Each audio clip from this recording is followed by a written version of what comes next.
Hello. What's going on, man? How are you? What's up? I'm doing well, man. How you doing? I'm doing good, man. I've seen you before online and stuff, and I totally disagree with almost everything you say. I think you're a propagandist. You disagree with everything I say? Almost. Okay, we're running away from something that I disagree with, right? The fact that just saying that I'm Palestinian is enough to make them angry? Is that true? Is that what you said? No, I think when you say that they're Palestinian with a big smile on your face, it doesn't make them angry, but it makes them very defensive. Is that not a problem? Is that not bad that kids get upset when I say I'm Palestinian and they get defensive when I say I'm Palestinian? Is that not a problem? It's a big problem. Okay.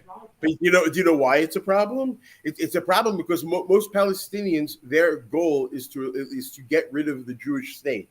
So we look at Palestinians as our enemy. It's because they have declared that their goal is to get rid of the Jewish state. Yeah, their goal is to get rid of the apartheid and the occupation and the oppression and to how's it an apartheid and an occupation? You know apartheid comes from South Africa, right? Yeah, and South Africa actually ruled this as an apartheid. They went to the ICJ to tell Israel to stop. Yeah, but the ICJ has no authority.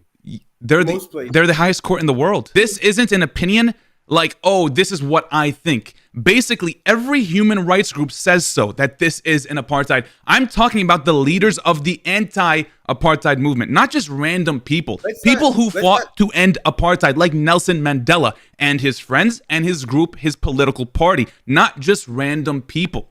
Is Nelson Mandela anti-Jewish? Let's talk about the facts on the ground, not international organizations and their but that's what facts are. I'm talking about international organizations, human rights groups. I'm talking about facts. Okay, let's talk about facts. You're American with no ties to Israel. Your parents... No ties. I've been living here for 15 years. My parents were born there. You can go live there. I can't. Oh, really? Guess what? My great-grandparents were born here. How about that? So your great-grandparents are Palestinian. There was never a country called Palestine. There was an area of land called Palestine. Yeah, that's what we're talking about. We tried to form Palestine and we were denied our national right. Before 1948, the land was the British mandate of Palestine, not Israel. We tried to form Palestine. That was our national right. And we were denied, and we were stolen that right by the Zionist movement, which started in the late 1800s. The British promised you guys, the Palestinians, who didn't call themselves Palestinians at the time, they promised them, not true. They promised themselves, They called themselves Palestinians, and they actually made a newspaper in 1911 called Filistin to show that self-determination. I understand, because it was it was named after the region. Most of the people that called themselves Palestinian at that time were the Jewish people and not the Arab people. But okay, false, completely false. These people that lived there, they went to local Palestinians and had them draw potential flags for a future state. This was in the 20s, by the way. And I know. Yeah, there was supposed to be a Palestinian state. That was part of the mandate. Sure. So why'd they call it Israel? Oh, okay. What you call Palestine, what I call Israel. They were going to split it 50-50. It was 45-55. You're right, 45-55. That's not 50-50. Okay. Well, one has the majority, one doesn't. Were the Jews mostly getting the desert, which no one wanted to live in anyway? And the Arabs were getting most of the good land. They got all of the port cities, except Gaza. All the port cities? Yeah, that's bad land? Yeah, Akka, Haifa, Yafa. They got Akka, Haifa, and Yafa. Is that bad land? Did we get all of those? Yeah. I don't think that's true. Yeah. Are you asking ChatGPT? Yeah, a message ChatGPT. And yes, they did get ports, coastal plains. Oh, is that bad land? So ChatGPT looks like they're on my side. Is that bad land or no? No, I didn't say they weren't getting good land. I said mostly bad land. So is that bad land? I think all the land is perfect. Even the desert is perfect. Okay. And that's why we accepted it. Okay. Did we accept it? Did the Jews accept it? We said no. Right, exactly. Why? Yeah, because it's our land and we don't have to give it to you. First of all, dude, you got to do your research and chat. Don't laugh at me. I will laugh at you if you're using ChatGPT for your sources. How about using ChatGPT? I said using Grok. It's better. It's AI. It's AI. You're using AI. Why are you using AI? Okay. Why are we deflecting and why are you dodging my question? Where are you getting the majority from? Just give me a source. I'm asking for one source. I don't have a source on So where are you getting this number from? Where are you getting the majority from? Where are you getting these numbers from, by the way? The numbers that you just read out, where are you getting that from? The internet. Where? Was that ChatGPT? No, like once again, it was Grok.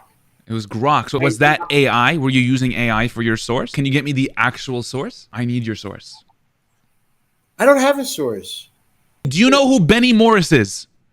He is probably, once again, one of the leading experts on the Nakba in the world, and it's because he writes in detail with facts and numbers and figures of what actually happened in 1948. Benny Morris, by the way, is a Zionist, okay? A lot of historians write based on their narrative. The same way your history is based on the Palestinian narrative, and I'm sure part of my history is based on the Israeli Benny narrative. Morris is a Zionist, and he wrote facts. He wrote facts, and he told you what happened, okay? And he's saying the opposite of what you're saying. And he bases his work off of Israeli archives, actual government archives. His information comes from the Israeli government, from their archives. They wrote about what they did in 1948.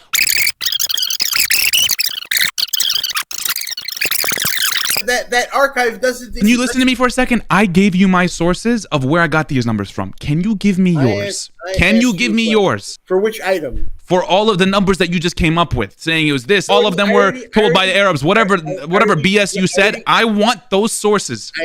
I already explained to you that there are no sources. What do you mean there are no sources? Why are you deflecting? Give me your sources. I told you there is no source. So where did you get these numbers from? I got it from Grok, like I told you. From AI? Give me the fucking... Give me the sources. Are you slow? Give me the sources. Yeah, I am slow, but you're evil. There's a difference between being slow and evil. The AI control the bombs that go into Gaza, that land in Gaza. It's pretty good AI, isn't it? AI is pretty good, bro. Yeah, and kids are being killed with that. Hospitals are being bombed. Schools are being bombed. Refugee camps are being bombed. 80% of Gaza is flattened to the ground. 20,000 kids have been killed. You are evil. You are evil. You are rooted in evil. Israel is evil. Your family should be ashamed. I mean, you're going to tell me, yeah, AI is using the bombs. They're pretty good. They're pretty accurate. They're killing kids.